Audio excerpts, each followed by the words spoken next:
اپنے معاشرے کو تبدیل کرنا چاہتے ہیں. ہم یہ چاہتے ہیں کہ ہمارا معاشرہ ترقی کرے، ہماری سوسائٹی گرو ہو، لیکن ہم اپنی ذات میں تبدیلی کرنا نہیں چاہتے.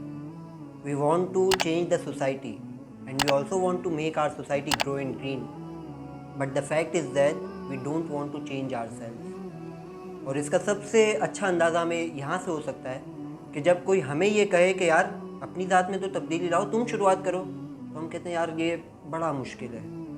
حالانکہ قطرہ قطرہ سمندر بنتا ہے. وہ کسی شاعر نے کیا خوب کہا تھا کہ افراد کے ہاتھوں میں ہے اقوام کی تقدیر، ہر فرد ہے ملت کے مقدر کا ستارہ.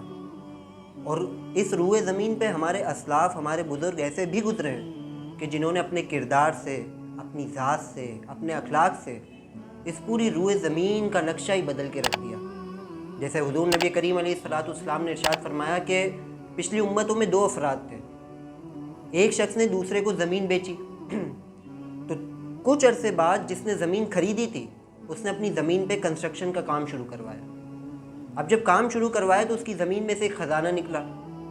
تو اب اگر آج ہم اس شخص کی جگہ ہم ہوتے تو کیا کرتے؟ ہم کہتے یار زمین تو ہمارے پاس آ گئی، انعام بھی اللہ کی طرف سے، اللہ کی زمین سے ملا ہے. لیکن وہ شخص انعام کو لے کر، خزانے کو لے کر اس شخص کے پاس چلا گیا جس سے زمین خریدی تھی.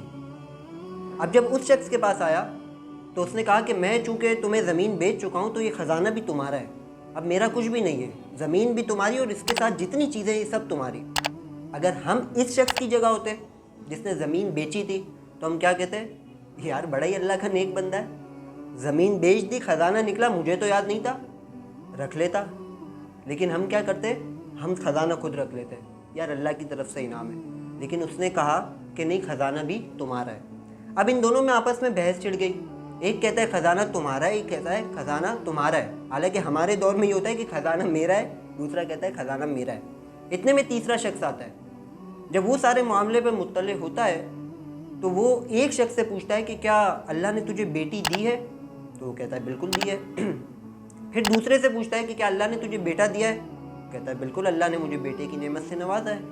تو کہتا ہے کہ ان دونوں کی شادی کروا دو اور اس خزانے کو ان دونوں کی شادی میں خرچ کر دو. تو اس طرح خزانہ بھی تم دونوں میں آپس میں بٹ جائے گا اور جو بچے وہ اللہ کی بارگاہ میں دے دینا. تو وہ اسی طرح کرتے ہیں. اسی طرح اگر ہم اپنے ایک اور بزرگ خلیفۃ المسلمین حضرت سیدنا فاروق اعظم کی شان دیکھیں تو جب آپ منصب خلافت پر فائز ہوئے تو آپ کا اصول کیا تھا؟ آپ نے اپنی اولاد کو بلایا اور کہا کہ آج میں منصب خلافت پر فائز ہوا ہوں اور اب میں یہ نہ دیکھوں کہ تم کہیں پر میرے نام کو کیش کر رہے ہو. یہ کون کہہ رہا ہے؟ حضرت عمر. اور کن ہستیوں کو کہہ رہے ہیں؟ سامنے حضرت عبداللہ بن عمر جیسی ہستیوں کو کہ جو صحابہ میں بڑا مقام رکھتے تھے. ان ہستیوں نے یہ ثابت کیا اپنے کردار سے کہ اگر ہم چاہیں تو ہماری وجہ سے بھی معاشرہ تبدیل ہو سکتا ہے. لہٰذا ہمیں چاہیے کہ ہم ان کی سیرتوں کو پڑھیں اور اپنی ذات کو تبدیل کر کے پھر اپنے معاشرے کو تبدیلی کی طرف لائیں.